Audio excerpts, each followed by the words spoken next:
We were actually given an award 6 years ago for being the least fun city in the United States.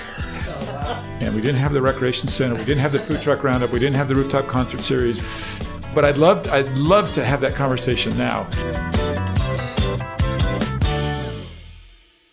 Okay, well, welcome again to another episode of the What Say Ye podcast. I'm Derek Clements. And I'm Court Mann. And today we are sitting in the mayor's office. Yes. We're not in trouble. No. It's not the principal's office. Not yet. Because we are here with Mayor John Curtis. Hello. Hello, John. Well, welcome. It's nice to have you here. Thank you. Yeah, you were somebody that we're really excited to get on just right from the very beginning. So it's great thank you. To be with you. Yeah. Last week we told our audience we had like a super secret guest, and then it ended up just being the two of us. So this week we were really delivering on our promise. Yes. Yeah. In fact, we reached out and sort of asked what we should ask you, and we got a lot of feedback. A lot of people are excited to. Yeah. It was fun. I saw a little bit of that. Yeah. Some questions were serious, some not so serious. Yeah. But we'll see. And this podcast is great because we have time for both. We do both kinds of questions here. Right. But we'll make sure we get you out of here on time. Well, can we start by talking about birthdays and Provo birthdays? Yes. Because I've never lived in a city that celebrated a birthday Isn't that before fun? Provo. Yeah. And I think that's the point is, we do so much that's serious, and a lot of what we do is patching potholes and snow plowing roads and picking up trash. It's just really fun once a year to stop and celebrate being a city that we all love. And that's what I find interesting is just how much people love this city. And you do a thing where you you go to people's houses or wherever if they have Provo birthday parties. Yes, we announce at the first of the week that all week long, we want parties all week long, and I'll go to every single one of them. And, midway through that, I'm like rolling my eyes thinking, whose idea was this? Yeah. But it really is a lot of fun. What's the strangest encounter you had at a Provo birthday party?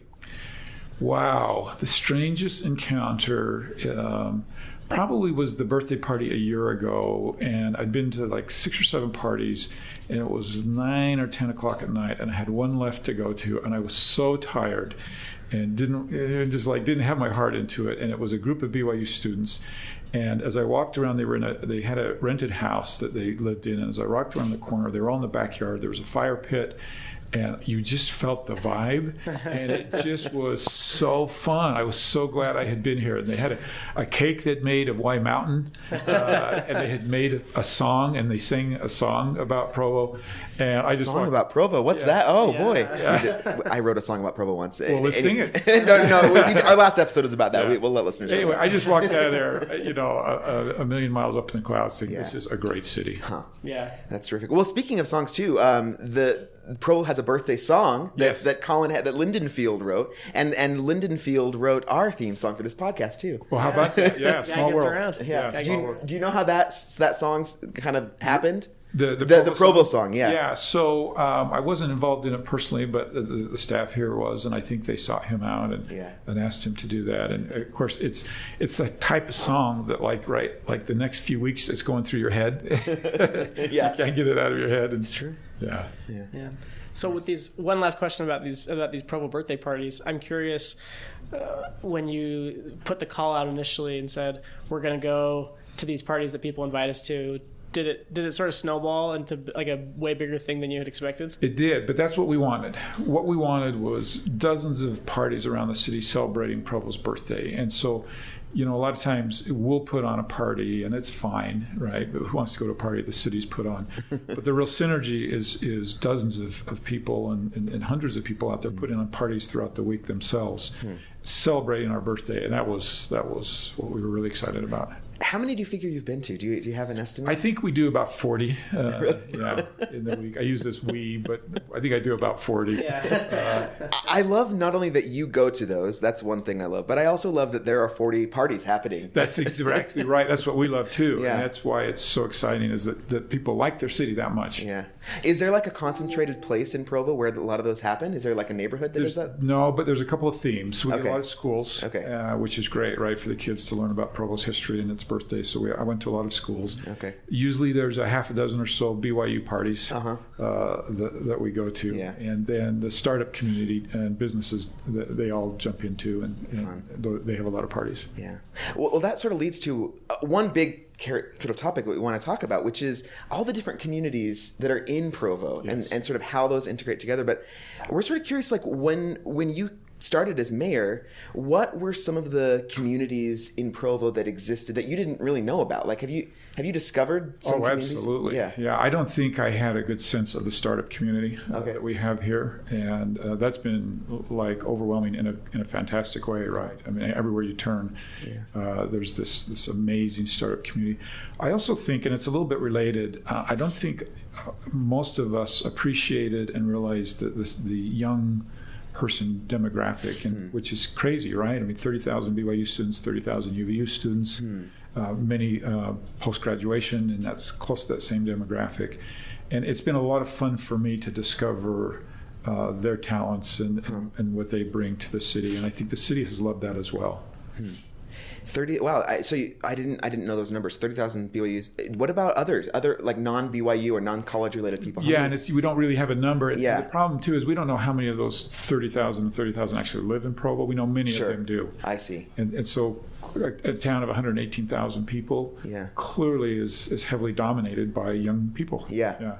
And a lot of those young people only live in Provo for a short time, and then they leave, and then others like stay and are part of, what do you think about that sort of tension there? Well, I think there's another thing. There's a third component too, and that is those that leave and then come back. Sure. And our tagline is "Welcome Home." And it's interesting how many people relate to that because they came through here for school, they came through maybe for the MTC and then left, and then they were attracted back to the area for some reason. And there is a draw and there's a pull here. I think one of the things that is one of the best compliments I hear is a student that says, I came here and I couldn't wait to get out, but by the time I've been here 4 years, there's no way I'm leaving. And that to me is a high compliment for the city. Yeah. So tell me about, obviously like the city has done a lot and various groups in Provo have done a lot to try to integrate the non-student community and the student community, whether that's the rooftop concert series or the food truck roundup. In the time that you've been mayor, what has been your experience with those communities trying to integrate? Like, what have been some of the challenges and what have been things that have gone well? When I was elected the first time, which is now 6 years ago, the question I heard most often from this demographic was, when are you going to make downtown a place we want to come? That was only 6 years ago. And what's amazing is how today they love our downtown area. And so to me, I think that's been one of the symbols of success of appealing to this demographic and saying, hey, this is a city that's fun and vibrant. We were actually given an award 6 years ago for being the least fun city in the United States. Oh, wow. Now, some of that had to do with alcohol, right? I mean, that was one of the things. But I remember at the time, a couple of the talk shows made a big deal about it, and I had to go on the talk shows and talk about it. And and I would challenge them, and they would say, well, tell us what is fun about Provo. And we didn't have the recreation center. We didn't have the food truck roundup. We didn't have the rooftop concert series. We didn't have the recreation center. And I struggled just a little bit, right? But I'd love to have that conversation now with people and say, let me tell you why it's a happening place. We didn't have the food scene, the restaurants and things. And it's like on those old shows from the 80s and 90s where, like Jenny Jones or whatever, where Sally Jesse Raphael, where they'd have some nerd who comes back 10 years later and check me out now I'm ripped. And we need to do that. I need to have a follow-up. Yeah. What are the tensions that exist when you're dealing with lots of different types of communities and that kind of thing? So I think one of the things that's actually been very, very satisfying to me is the lack of tension. Okay. Now, I'm not saying it doesn't exist. Yeah. But you've got a formerly kind of ignored group now being dominant. This younger generation, and folks my age love it, and embrace it, and so you'll find some tension points, like for instance, the rooftop. If you're a hotel guest in the Marriott at 10 o'clock and you've got a big meeting the next day, and rooftop is pounding your windows, then we get those types of tensions. But I think overall, the city has embraced this vibrancy, and it makes us all feel a little bit younger. BYU is a huge, part of Provo. Absolutely. In a lot of people's mind, people think BYU, Provo is BYU. Sure. But I wonder, I'm not sure. I see a lot of BYU sort of reaching out to the outer community. Yeah. And, I know there's a lot of students and stuff, but what do you find with working with BYU? I love working with them. Yeah. They've been very, very good to us. And every time we have a need and I approach them, it's been just a really good experience. Now, we have different goals and different missions, and I think a healthy respect for each other's goals is important. If I were to expect BYU to worry only about what the city worries about, that would be a mistake, and likewise for them. And so I think one of the things that helps the relationship is this respect for each other's mission. BYU's mission is to the world, and we have to acknowledge that, right? They want to send students out into the world and to change the world, and yet they live in our community. And so I think they do a really good job of balancing those two different interests. Yeah. Okay. You mentioned a minute ago about just 6 years ago, kind of how far we've come, and you listed a bunch of stuff. Man, let's just kind of consider some of those things. What are you most proud of? What are some things that you are excited about? Every once in a while, I love just to sit back and reflect, right, and enjoy a guilty pleasure a little bit. And I think about Google Fiber. I think about the recreation center, the vibrancy of downtown. One of the things that we talk about least, but I actually think is among the most impactful, is Rock Canyon, because because the city bought that, right? Yeah. In 40 years, the rec center will be old.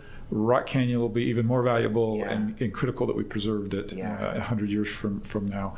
So that's one that will live on. Scheduled service at the airport is a big deal. Just the whole business environment, the startup community, the fire that's been lit under the startup community. Yeah. Those are just a couple that come to mind. It's really a lot. Let me ask you. Obviously, a lot of those things have gone very well for you. Has there been anything that has been way harder than you expected it to be? Yeah, bus rapid transit. Yes. So I don't even need to stop and think about that one. It's been very painful, and for both sides, right? Everybody on both sides of this feels like this has been very painful, and that's unfortunate because it has from time to time become divisive, so that's a big one, and it weighs down and slows down the momentum of everything else. What would you say is your motivating thing for how you feel on that issue? Yeah, for me it's very simple, and that is we've done a good job of articulating what we want our city to look like in a couple of decades.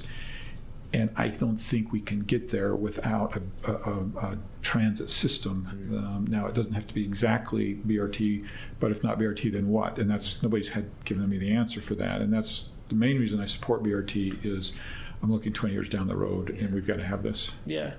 Well, that I think brings up an interesting point that I'd love to ask you about. Obviously, everyone has their own view of what they want Provo to be. Right. And, you have a lot of people who are excited about the changes, and you have other people who say, no, my Provo is being taken away from me, and so forth. How have your own thoughts on that sort of formed as time has gone on, as you've interacted with those different communities? I would tell you that the reason I live in Provo is it reminds me of the Salt Lake I grew up in.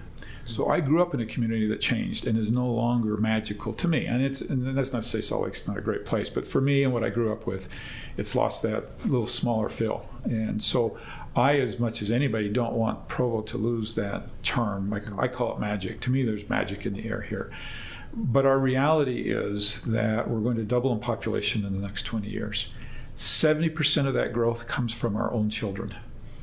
So we could build a fence around the county, and we're still going to grow at a rate that our current infrastructure won't sustain.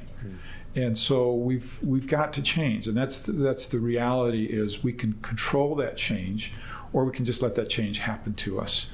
And so my whole thing has been, let's control the change and be on top of it and direct it, rather than just putting our head in the sand and then waking up 20 years from now and saying, I can't drive down the street anymore, there's too many cars. Yeah. And we're already bordering that now, right? Parking and things like that. And so therefore I think it's just incumbent, and I think it's my job to take the arrows for being forward thinking. And if I take the easy way out, then 20 years down the road from now, nobody blames me because they don't know. But that's really where the mistake was made, was 20 years ago. How can the city sort of control that growth? Because a lot of the growth comes from just people doing their thing, and people want to start businesses, and people want to grow. And yeah, so that's the problem with having such a great place to live, right? I mean, you look at our cost of living, our quality of life, our access to recreation. Who wouldn't want to live here? And people are starting to figure that out. Interesting. With the startup community and stuff, what are some specific challenges with that, with so many startups? Because it's a wonderful thing, but it also has challenges. I'll tell you, the single biggest challenge is that as they become successful, we can't house them all. And so we lament, right, when they go up to Lehigh and things like that. And I look at that a little differently. Yes, I feel sad that they leave us, but it's a little bit like one of my children growing up and saying, "Dad, I got a job in New York, and it's an awesome job, and I need to be happy for him, right?" Yeah. And so I want to be happy for these companies as they grow up in Provo and move on. And my only request is that they write home, right? They don't forget their roots. Yeah. Cool. Well, one thing that you've become most known for is sort of your omnipresence. You seem to be everywhere all the time. Do you have twins? Is there a twin? Yeah, you cloned. A lot of people would not want that. But yeah, obviously, you've kind of set an interesting standard in Utah County, as well as just Utah generally and beyond, about how to be present and be visible. Has that been something that's been hard to sort of grow into? I would tell you that fortunately I enjoy it, because I think if you didn't enjoy it, you couldn't do it, right? You would, and then you're an event, and people know you're forcing yourself to be there. They can tell. So the good news is I really enjoy it, and I love to be out in the community. I love there's so many exciting things. It's like being at the smorgasbord and being full, right? And saying, "Oh, I want more." Yeah. And so almost every day, every once in a while, that you have those kind of days where it's just like, "Oh, I don't want to be mayor today. I'm going to go hide." I'll tell you an interesting story real quick. Is the night the tabernacle burned.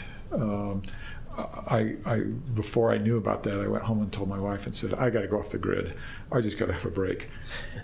4:00 the next morning, I got national news media's putting mics under my nose, and so you transition very quickly. But for the most part, I just love it. Yeah. Well, you're not only everywhere, kind of in person, but also online, and that's an sort of interesting. Where did that come from? I mean, you have a very active social media. You do Ask Me Anythings, which is interesting, and you have this blog that's quite robust. So where did that come from? That decision to start using social media? Remember, going back 6 years ago, there was not the social media presence that there is today. And I remember my campaign manager saying to me, "You've got to get on Facebook." And I went home that night and signed up for Facebook, and I came back the next day and I had like 12 friends or something. I was so proud, right? Told my campaign manager, "Look, I've arrived," right? But my daughter, the nucleus of it was my daughter was a design blogger, and she had a design blog, and I watched her get, she was getting about 10,000 views a day. And I just said, "Folks, look, we've got to figure this out." And that is truly the secret of how you can be so many places at once, is using social media, and can put me in tune with so many people. Last night, seeing that you guys are tweeting out, questions, and so I'm reading what questions people want you to ask me, right? And so I get to be there at that intersection, if that makes sense. And so, and then I think also just a real enjoyment of social media, because here again, if you didn't enjoy it, you're not going to do it. And then I think the third thing is you just can't be afraid of it. Most politicians are afraid of social media. And you have to embrace it. Yeah. Well, speaking of social media, we want to make sure we give a shout out, and we give a platform for those people that ask us questions. So I'm going to look here at our timeline for the What Say You Twitter account and see what questions we have. Okay. We'll start with a less serious one. We'll ease into it. The real Jody Knight, at Jody Ann, asked, ask him if he has any openings for the position of best friend. That's nice. Isn't that kind? Yeah. And you know what? I really feel like people are so kind to me. They really are. Jody, you are my new best friend. Yeah. Wow. Congrats, Jody. She'll be thrilled. This was a really good question. Alex Vaughn asked, and her Twitter handle is @AEVaughn. She said, ask what he wants from his residents. What are we not doing that he wishes we were? What are we bad at? Wow, that's a deep question, isn't it? Mm-hmm. The short version of that is it's so hard to get residents engaged. And one of the reasons we do the birthday parties is it gets them one step towards engagement in their city. That's our hidden agenda to that. And residents typically don't get engaged until they're mad at something. And that's unfortunate, right? Because then it's almost too late to influence the process. Mm-hmm. And getting engaged early on. BRT is a really good example of this. BRT started 13 years ago. Decisions were made on this before I even became mayor, and so now people are frustrated that they can't change things, but they needed to engage a decade ago, if that makes sense. Yeah. Interesting. So get involved, I guess. Get involved, yeah. Let me, this is totally not, this doesn't segue into this question at all, but tell us about, like, what you do for fun and the stuff that you do when you're not at all these Provo parties, and if you even have time for anything else. This is the fortunate thing about my job, is that it comes with a lot of fun, and it's really almost impossible to draw a line between on duty, off duty. Mm. So for instance, if I go to a BYU football game, am I on duty or off duty? Mm. I could make a good case that I'm on duty. Yeah. And so I get to enjoy in my personal life a lot of really fun things, and I get invited to a lot of really fun things. And so to be honest, what I do for in my downtime is you don't really get downtime, and so plugging in those things that you enjoy and that are relaxing is really important. Yeah. Is that hard? Feeling like you're so present, you're so well known. It can be, and like I say, you'll hear, my wife will hear me every once in a while say, okay, I'm going off the grid, and she smiles, because I'll get at a party, and particularly if it's non-city related, like a wedding reception or something like that, and she can see it in my eyes, I am done. No more conversations. I'm not going to. And when I say I'm going, she knows I'm going. Yeah. And I'll see you in the car. Yeah, I was talking, or my sister was talking to a member of Studio C, one of the cast members, and the girl on the cast is from our town. And so we've known their family for a long time. And yeah, they have a very hard time having any kind of like normalcy, because around here they're like celebrities to the nth degree. Do people stop you like at the movie theater and grocery store, Mayor Curtis? They do, but I'm always pleased. Yeah. It never bothers me, and I believe it's part of my deal, right? It's part of the terms of employment. Mm-hmm.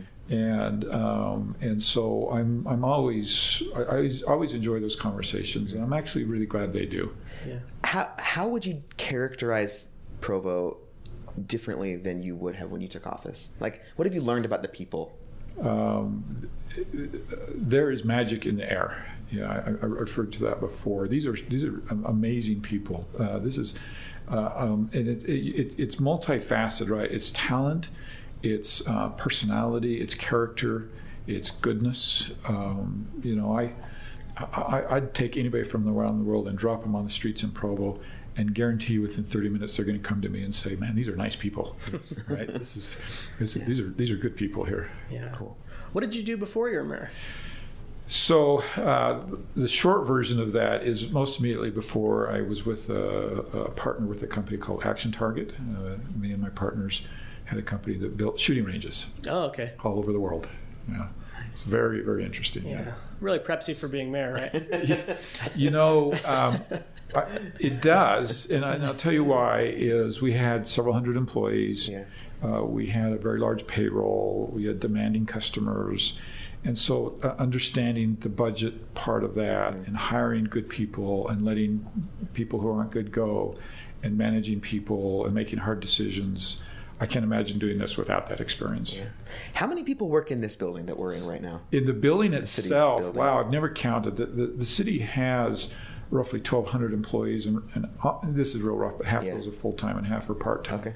So in this building itself, there's probably 150. Yeah. Well, no, I mean, it's probably more like 200. Is there like a department that you think people might not know exists? Like, is there like a department of like magical studies or something like that? Craft and wizardry.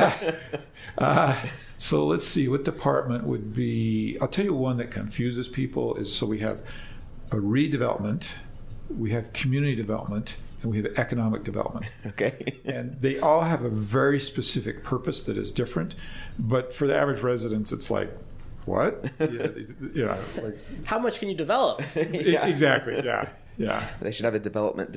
Yeah. Well, so we're in this building now. I want to talk about the building next door to us, which is the Covey Center. Yeah. What is the vision of that Covey Center, and do you feel like it's fulfilling its vision? Wow. I thought you said no hard questions. The Covey Center does a lot of good, and it allows us to bring performances to the city that otherwise wouldn't come.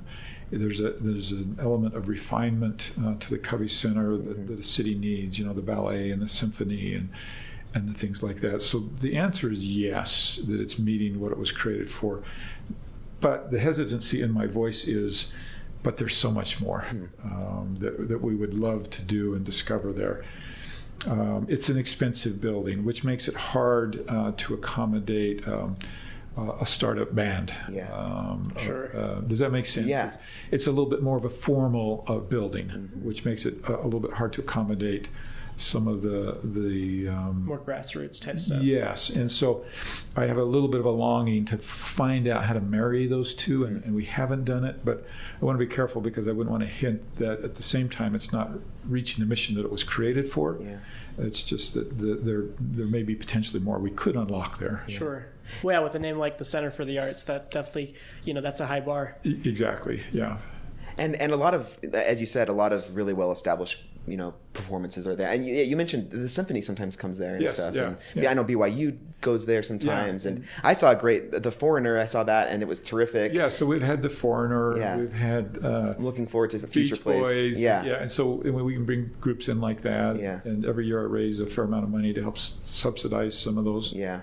Groups to come in. And But I guess what do you think? What do you think it would look like if that place could be?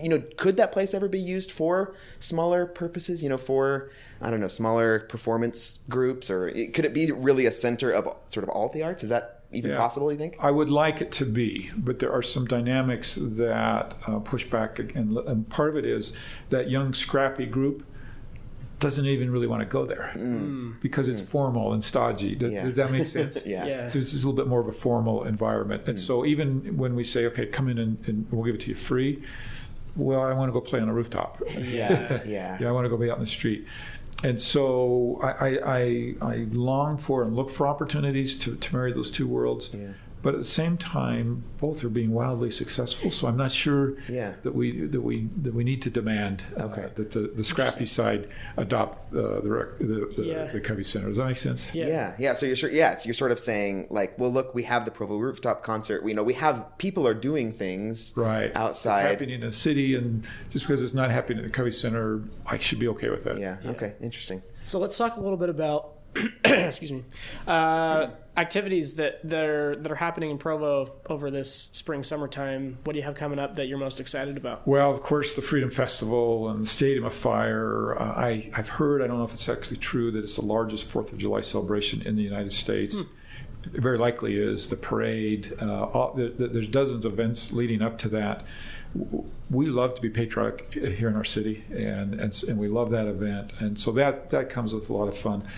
The outdoor recreation, getting outside and being up in the mountains and at the lake, and our family loves to water ski out on Utah Lake, and so that's a big part of the Curtis summer, being up in the mountains, and of course rooftop concert series.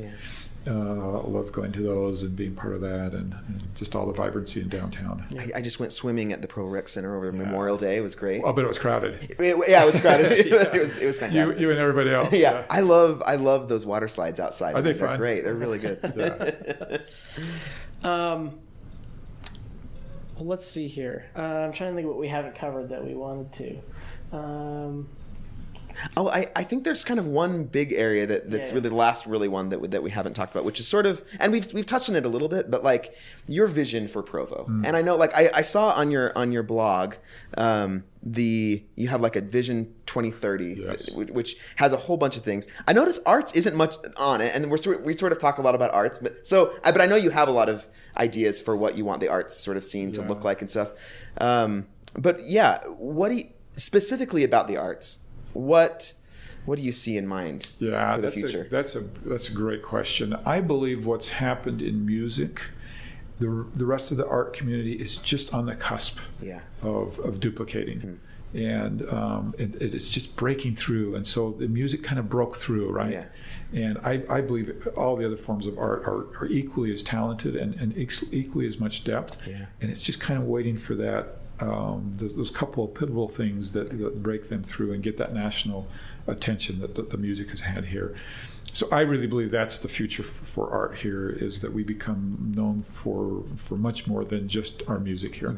What are anything specifically that you're excited about, or that you sort of foresee as coming up soon? I mean, I know there's different film communities in Provo. Yeah. There's theater. What do you film? I think we're seeing a lot happening in film, and I'm excited for that. Yeah. What's kind of fun about this is if people that know me know I am not artistic or musical. Really? That actually really surprises me.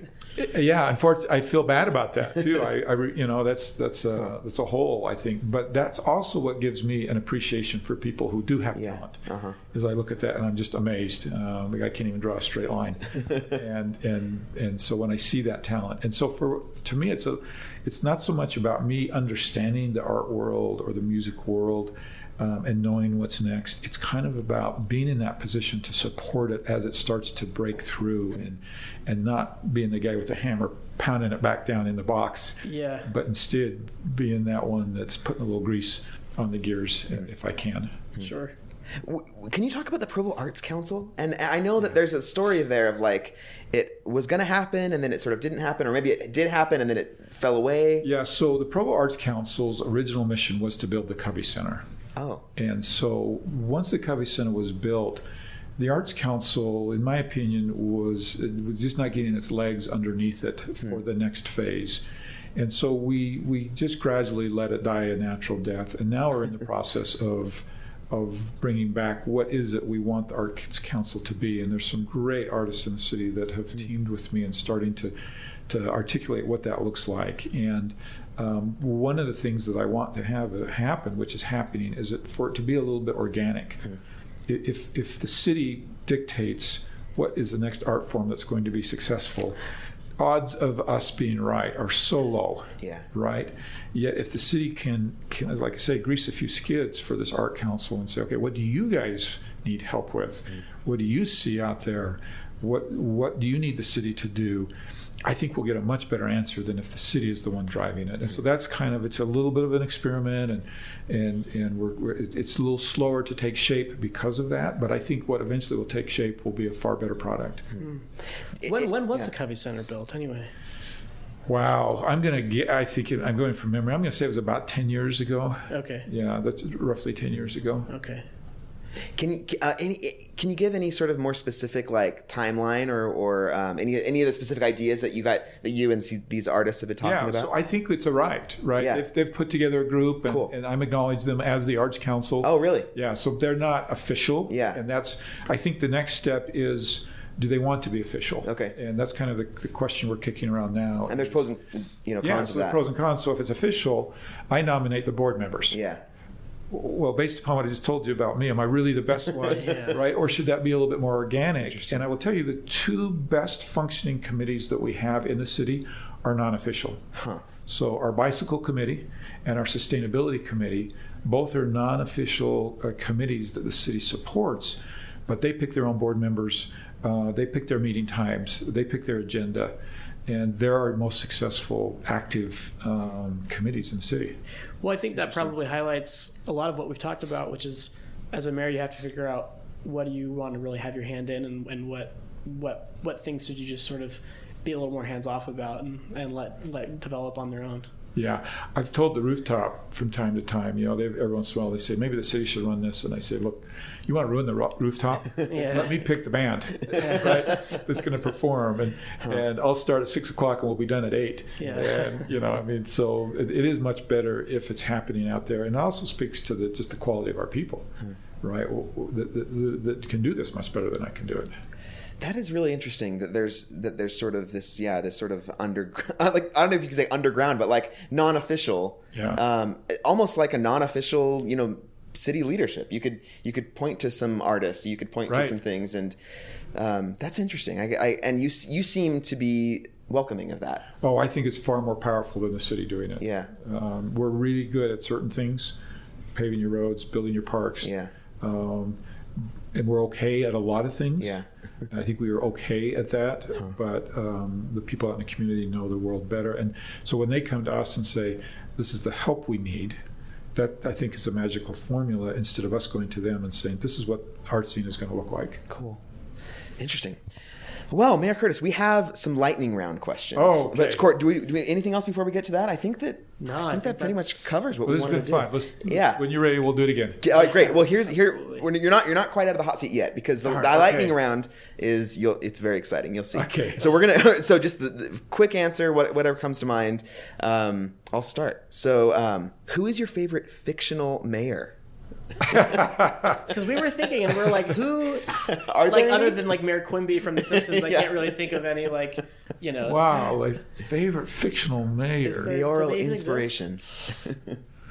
I'm stumped, guys. We were too. That's why we wanted to I'm not supposed to have an answer. No, that's just as valid of a response, because we were stumped as well when we were thinking about it. Does Gotham City have a mayor? I know there's like Commissioner Gordon. Yeah, he's a commissioner. I don't know. I have no idea. All right, Corey, what's the next question? All right. So, can you name, or in 30 seconds, name as many Provo neighborhoods as you can? Wow. Okay. River Grove, Joaquin, Franklin. The downtown business is actually considered a neighborhood. Riverside. Oh gosh! Now see, you're on the spot. They're not coming to mind. What am I missing? There's a lot. Yeah, and I can give you like the southeast and the west, but I'm not sure I'm giving you their official name. That's more than I could name. Yeah, So. You got 6 there. That was pretty good. Yeah. All right. What movie villain do you have the most sympathy for? What movie villain do I have the most sympathy for? Okay, let me think. Probably, I don't know exactly why, but Robin comes to mind. Okay. Wait, I'm blanking on Batman and Robin. Oh, okay. Well, he's not really a villain. Oh, the villain, Yeah, right. So yeah. I gotta think villain. I was thinking hero. No. Yeah, I know you're always thinking hero because you're the mayor, but we want to go the other way. Well, then let's stay with let's go Robin Hood. Okay. Yeah. Robin Hood. Yeah. Wait, he's not a villain either. I think he's a hero as well. I guess he's kind of a villain. Yeah, I can see why. He's an outlaw, right? Yeah, that's true. All right, that's a cheating answer. In certain people's minds, it's the villain. All right, so villain. I can go with it. No, we can go with it. That's fine. Okay. If you think of another one, though. Feel free. All right. All right, this is a good one. Has your car ever been towed in Provo? It has never been towed. It's never been ticketed. I have had a child towed and one booted, both of which happened after I started my big push. Yeah. Well, we appreciate that. Yeah, we appreciate that. It's not over either. We'll talk about that just briefly if you can. What is the push? So we a couple of years ago we passed some legislation. We were actually able to reduce towing by about a third. And it seemed to bring it down off that boiling point, but it's creeping back up. And they're figuring out how to get around the rules that we put in. So we're re-engaging on another effort to just say, hey, before I start getting those calls again, I'm sensing a little stirring of the pot, and I want to get on it before that pot gets too hot. All right. Well, our last lightning round question. Okay. What Provo music will be playing at rallies when you run for governor? Oh, wow. So I can't answer that question. So Our do I last- answer the first part of the question or the second part of the question? I can't imagine a Provo band that I wouldn't want playing at my 40th wedding anniversary. I was getting excited for a second. I thought we were going to break the news, the announcement. The last question always is one that is supposed to seemingly impossible to answer. Yes. So, Well, Mayor John Curtis, tell us where we can find you on the internet. You're everywhere. So what are some of the social media accounts or whatever? My favorite is still the blog. And Okay. I know that blogs are somewhat outdated, but the reason it's my favorite is it gives me, I need that much space. A tweet is hard for me to explain something that we're doing in the city. And so my favorite is still the blog, provomayor.org. But I do like to tweet, and I do like to Instagram. My kids are getting me on Snapchat, and Nice. so my latest is Snapchat, and it took me forever to figure it out, but I now have it. I've started and stopped Snapchat like 3 or 4 Have you? times. So what I love about it Now I'm is, off again. see, at first I put so much work like into an Instagram photo. I bet there's like tons of work into it, and picking it and then making sure it was the right one. And I don't do that many, and I really like the ones I do. And so that's why Snapchat was hard on me. Was I put a lot of work in that. You're telling me it's going to disappear, but my kids have got me to change the paradigm, which is the bar is so low that you just do it quick and don't worry about it. And so my kids Snapchat a lot. I get these little snippets into their lives that I wouldn't otherwise have. Yeah. Have you tried the filters with like the open your mouth and like My rainbows come kids out? do all that. Look, for me, I'm on the entry level right now. on It's okay. Snapchat. Haven't worked quite up to the filters Yeah, yet. it's not black belt yet. Well, you can find us at whatsayyepod.com and also at whatsayyepod. You can find me at Derific on Twitter. And I'm at the Courtman and at Courtman Herald. And you on Twitter, is it Curtis at Curtis UT? Yes. Okay. Yeah. Yeah. Excellent. Well, Mayor Curtis, thank you so much for coming to the podcast. It's been a pleasure to talk This to has you. been fun. Thanks. Yeah, thank you so Look forward much. to doing it again. You guys have a great day. Yeah, Thanks. you too. Listen, Do you hear that? that is our podcast theme song, written and recorded just for us by musical wizard Colin Hatch, aka Lindenfield. Well, guess what? Lindenfield is open for business. Whether it's for your website, your own company project, Your own theme song. even if you just need some theme music for rolling up to the club. Right, that happens all the time. Yeah. Lindenfield can work with you to create the perfect music for honestly whatever project you're doing. So email us for information, whatsayyepodcast@gmail.com.